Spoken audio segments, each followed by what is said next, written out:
Entonces, antes de entrar a las secciones controladas, un poco recordar en qué consiste la teoría de estado límite de agotamiento resistente. Es prácticamente el estado límite que más vemos y utilizamos en la práctica. A veces descuidamos un poco estados límites asociados a servicios, pero siempre tratamos, la norma tiene cada capítulo para poder cumplir con todos. Pero en este caso las secciones controladas básicamente están relacionadas con el estado límite de agotamiento resistente. Entonces esta teoría lo que se basa es en poder predecir cuál es la carga o la fuerza interna o solicitación que ocasiona la falla de la pieza. Y en función a eso, al poder verificar la resistencia del elemento o del miembro estructural o de la sección, poder entonces o predecir o establecer un modo de falla que sea conveniente. Entonces, en ese caso, esta teoría se basa en agarrar o tomar una carga o una fuerza interna en servicio, como realmente actúa, que debería generar un comportamiento elástico o una condición en servicio satisfactoria, y la vamos a alterar por un factor de mayoración que en este caso es mayor que 1. Al hacer eso, vamos a lograr obtener lo que conoce la norma como resistencia requerida, o como se conoce en algunos textos como carga factorizada o solicitación mayorada. Y eso tiene que ser menor o igual, y eso es lo que vamos a llamar demanda, tiene que ser menor o igual a la resistencia teórica, que es la resistencia de la sección estructural en función a la solicitación que la estemos evaluando, multiplicado por un factor de minoración que es menor que 1. Eso es lo que conforma la resistencia de diseño, y prácticamente esta teoría lo que se basa es en que esa resistencia requerida sea menor o igual a la resistencia de diseño. Las nomenclaturas que usa el ACI 318-2019 y la que ha usado prácticamente el ACI a través de mucho tiempo, es que esa resistencia requerida se denota a través de la letra U mayúscula y tiene que ser menor o igual a una resistencia S nominal multiplicado por un factor de minoración.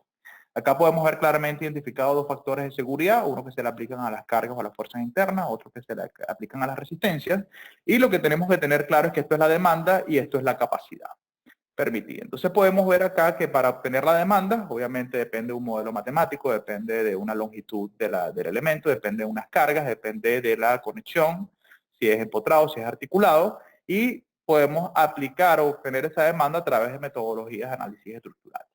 Si me voy entonces a hablar de cómo calcular una resistencia nominal, eso depende ya de teorías de concreto reforzado, y obviamente esto es lo que se conoce como capacidad, y este factor o este valor va a estar definido en función a las características de la sección, no solamente características de los materiales, sino también su geometría, como su configuración de acero dentro de ese concreto, etcétera.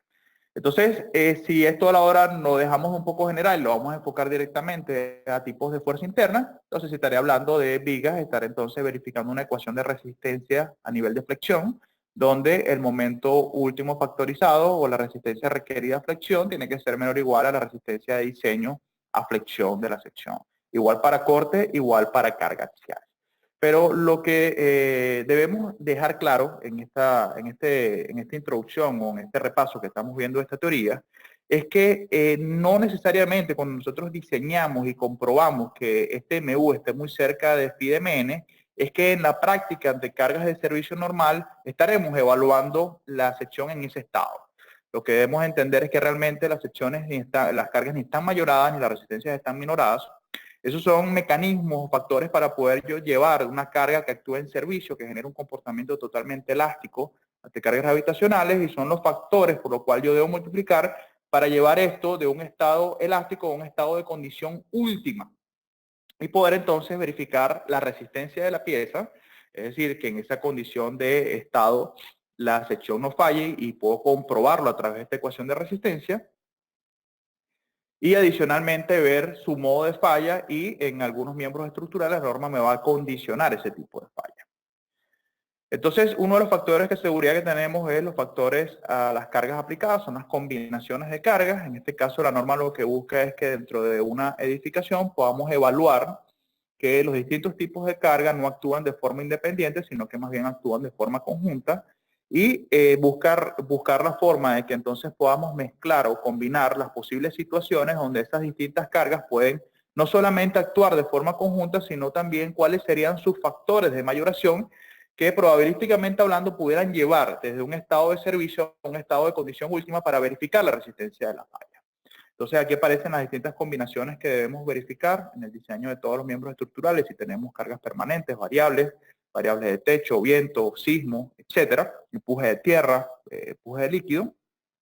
Y lo que quiero recalcar, por ejemplo, con esta lámina es que la CI 318-2019 no cambió con respecto a la 2014. Es decir, seguimos teniendo las mismas combinaciones de carga, así que en este caso no tenemos ningún tipo de problema. El otro factor de minoración, o el otro factor de seguridad, que es el que minora la resistencia, también ahora va a depender del tipo de fuerza interna, y en función a ese mecanismo de falla o los tipos de falla que pudieran generar directamente ese tipo de fuerza interna o ese tipo de solicitación, vamos a tener un factor de minoración un poco más exigente.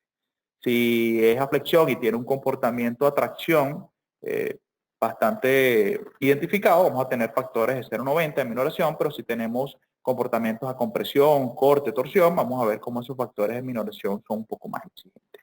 Lo que de todas es que depende de cómo es la solicitación, y podemos darnos cuenta también que con respecto a la 2014 los factores de minoración tampoco tuvieron cambio.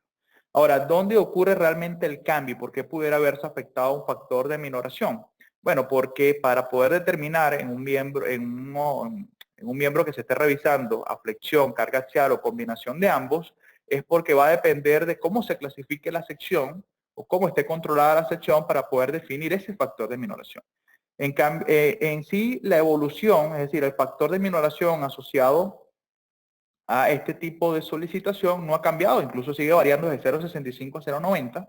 Lo que ocurre es que ahora para clasificar la sección es donde voy a tener un cambio en específico. Entonces, hasta ahora esto no se ve alterado y vamos a tener que entonces pasar a verificar la resistencia a una sección para poder entonces llegar al tema de la sección controlada. Para eso, necesito revisar o volver a indagar un poco sobre las distintas asunciones o hipótesis fundamentales que establece la teoría de estado límite de agotamiento resistente para definir la resistencia a una pieza. Entonces, muy rápidamente las voy a ir pasando. La primera hipótesis que nos va a permitir construir ese comportamiento interno es que el concreto no resiste esfuerzos de tracción, que las secciones planas permanecen planas antes y después de la aplicación de la carga. En efecto, las deformaciones unitarias en una sección son linealmente proporcionales a la distancia hasta el eje neutro. Lo que quiere decir con esto es que tranquilamente puedo dibujar el perfil de deformaciones a través de una variación lineal. Esto me da una ventaja matemática que puedo obtener mediante una relación de triángulo a la deformación unitaria en cualquier fibra que quiera estudiar. Y adicionalmente, con la primera hipótesis, todo lo que reciba tracción de concreto puedo entonces despreciar porque ya no aporta resistencia a la tracción. Existe adherencia perfecta entre el acero de refuerzo y el concreto que lo rodea. Voy a despreciar totalmente el endurecimiento por deformación del acero de refuerzo. Este es el diagrama real, ¿okay? Donde veo que para deformaciones mayores al cedente voy a tener un endurecimiento por deformación y voy a poder alcanzar niveles de esfuerzo mayor a la tensión cedente. El ACI 318 prevalece establecer despreciar ese endurecimiento por deformación y trabajar con un modelo elastoplástico perfecto, donde sencillamente podemos tener deformaciones mucho mayor a la cedente, pero no vamos a trabajar con ese endurecimiento por deformación, sino que sencillamente trabajamos con un esfuerzo máximo de FY. Quiere decir entonces que si la deformación es menor a la cedente, me voy a encontrar un comportamiento elástico, puedo obtener el esfuerzo a través de la ley de Hooke.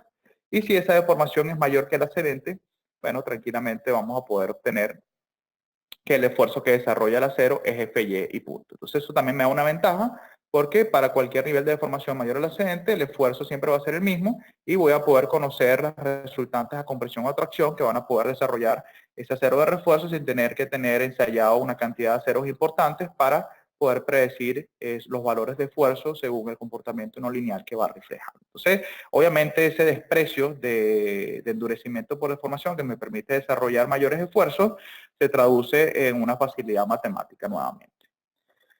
Por último, la última hipótesis para poder construir nuestras ecuaciones de resistencia y que tiene que ver incluso con lo que vinimos a ver en función a las secciones controladas, es que el agotamiento resistente o falla de la pieza ocurre únicamente en el concreto.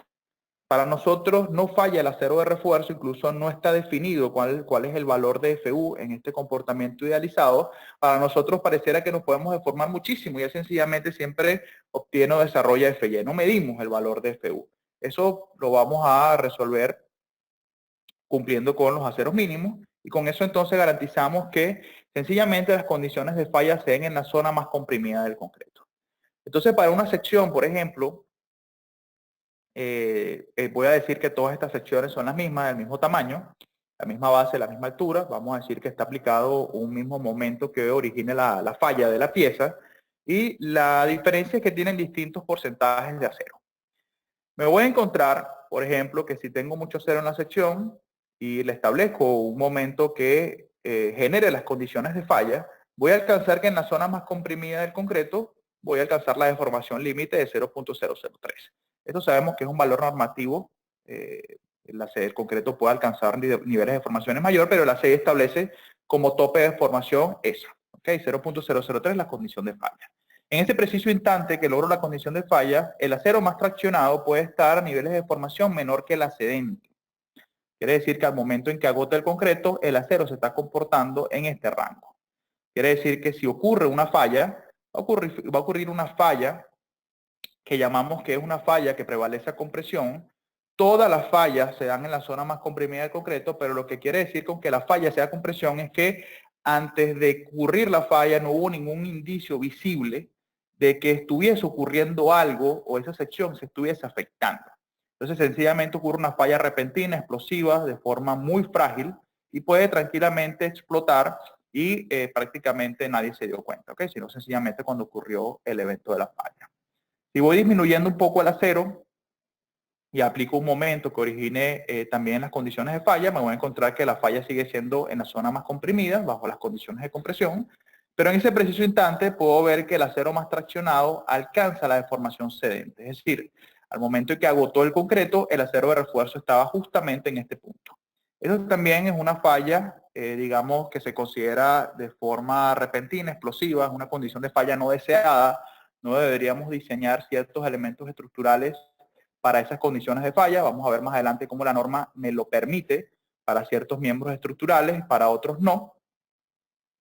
Pero este concepto de falla balanceada me va a poder definir un límite entre lo que debería ser bueno y lo que debería ser malo para ciertos miembros estructurales. ¿Okay? Entonces ya con esto lo que podemos ver es que lo que busca prevalecer es que si en el momento en que yo disminuyo un poco el acero y llego a las condiciones de falla en la zona más comprimida del concreto, lo que estoy buscando es que al momento de la falla yo logre una deformación mayor que el excedente. Así se manejaba anteriormente en códigos de la CI, y ellos fueron perfeccionando este tema porque no basta solamente que al momento de la falla el acero de refuerzo esté ubicado muy cerca, más allá de la deformación cedente, sino que lo que busca la norma es que en el momento de la falla, esa deformación en el acero de atracción sea mucho más allá de la cedente. ¿Por qué? Porque antes de fallar o llegar a las condiciones de falla en la zona más comprimida, el hecho de que el acero de refuerzo se pase por todo este rango de deformación va a hacer que en el elemento se generen altas grietas, altas deformaciones, pérdida del recubrimiento antes de llegar a esa falla explosiva. Entonces va generando mecanismos de falla gradual y vamos a poder identificar notablemente que está pasando algo en el miembro estructural y vamos a poder tomar medidas pertinentes. Entonces, para poder garantizar esas condiciones, la norma establece el concepto de sección controlada y empieza a definir cuáles son los límites de lo que sería una sección controlada a tracción, una sección controlada a compresión y lo que sería una sección en transición. Y el concepto de una sección en transición es, bueno, mira, ni estás en compresión ni estás en tracción, pero tu comportamiento no es del todo predecible, entonces vamos a castigarte también con el factor de minoración. O sea, ya ahí es donde va el concepto de secciones controladas. Lo otro que no podemos perder de vista es que nos damos cuenta que para que la sección tenga en su acero más traccionado mayor deformación y sea más conveniente, tenemos que tener la menor cantidad de acero posible. Es decir, pero no podemos creer que es que necesitamos tener secciones pobremente armadas o prácticamente sin acero para que su comportamiento sea el adecuado, porque recuerden que es un equilibrio. Es un equilibrio en yo poder colocar una cantidad de acero suficiente que garantice una resistencia requerida o demandada en función a unas cargas, y que ese acero que estoy colocando para absorber esa resistencia tiene que también ser el adecuado para generar un comportamiento que ante condiciones de colapso o condiciones extremas genere el comportamiento satisfactorio, los modos de falla que puedan salvar vidas o que puedan generar soluciones a la hora de poder intervenir esa estructura. Entonces, según el ACI, a partir del 2002, mal no recuerdo, empezó con estos conceptos de sección controlada o la clasificación de las secciones, donde podemos clasificarlas en secciones controladas por compresión, secciones controladas por tracción y secciones de transición. Una sección controlada por compresión, como vimos, es que al momento en que se alcance el agotamiento a compresión de la zona más comprimida, la deformación del acero más traccionado es menor que el cedente. Una sección controlada a tracción es que al momento del agotamiento en la zona más comprimida del concreto, es decir, cuando alcanza una deformación unitaria de 0.003, la deformación en el acero de refuerzo más traccionado sea mayor a 0.005. Ojo, eso era la condición que establecía el ACI 38-2014, debido a que prácticamente la mayor utilización de acero era FY o esfuerzo cedente de 4200, y prácticamente ese era el límite para garantizar acero de refuerzo a tracción. Si nos vamos a lo que es la normativa nueva, el ACI 38-2019, ya no es 0.005 para garantizar que esté controlada la tracción, sino que ahora depende de un valor de deformación unitaria cedente, que es el esfuerzo cedente entre módulo elasticidad más 0.003.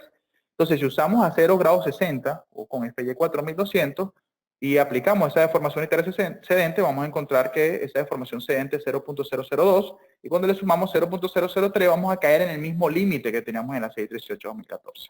Pero si ahora uso aceros de alta resistencia, entonces ahora este límite va a ser mayor. Es decir, ya no es 0.005, sino que yo voy a tener que entonces aplicar, obviamente, una carga mayor en esa resultante de tracción para poder obtener un nivel de deformación que me permite establecer que la sección esté controlada a tracción. Entonces, como ahora el abanico de posibilidades de acero es un poco más utilizable, tuvieron que hacer esa modificación para hacerla depender de la calidad del acero. Y eso es prácticamente el cambio que nosotros reflejamos en la sección controlada. Una sección en transición es una sección que tenga una deformación en el acero más traccionado cuando se den las condiciones de falla en la zona más comprimida del concreto, que esté entre la deformación cedente y la deformación controlada a tracción. Ahora, ¿a dónde lleva todo esto? Bueno, sencillamente que en función a cómo clasifique la sección, yo voy a poder obtener el factor de minoración asociado a miembros estructurales que estén solicitados a flexión, carga axial o combinación de ambos. Quiere decir que, por ejemplo, si la sección está controlada a compresión y su refuerzo transversal es ligadura, por ejemplo, su factor de minoración es 0.65. Si está controlada a tracción, su factor de minoración es 0.90. Si está entre compresión y tracción, es decir, está en la zona de transición, debo interpolar ese factor de minoración. Entonces, acá vemos el límite a tracción con su tabla en el ACI 38-2014. Vamos a ver cuál es el cambio en el 2019. Es prácticamente lo mismo, pero ahora pone a depender que el límite mínimo para garantizar una sección controlada a tracción depende totalmente de la deformación cedente, que está relacionado, depende del esfuerzo cedente, que a su vez también entonces depende de la calidad del acero de refuerzo. ¿Okay? Entonces, prácticamente esto lleva a que podamos establecer unas tablas en función a las distintas calidades de acero, cómo van dando estos parámetros. Incluso creo que se las tengo como regalo, como obsequio. Vean que en función a las distintas calidades de acero que nosotros especificamos al inicio de la sesión, en función a los distintos módulos de elasticidad, incluso aquí está el módulo que establece la ACI de 2 millones kilogramos por centímetros cuadrados, en algunos países usan 2.100.000, podemos ver la resistencia cedente según la calidad del acero, la deformación cedente, y el límite para garantizar que esté controlada la tracción. Entonces podemos darnos cuenta que, por ejemplo, los que usamos 2.100.000 para un acero de refuerzo con 4.200 de resistencia cedente, vemos que la deformación que esté controlada a tracción es 0.005, que era el límite que fijado el ACI 318-2014. No hay mucha diferencia si usamos 2 millones, ¿ok? Es prácticamente lo mismo.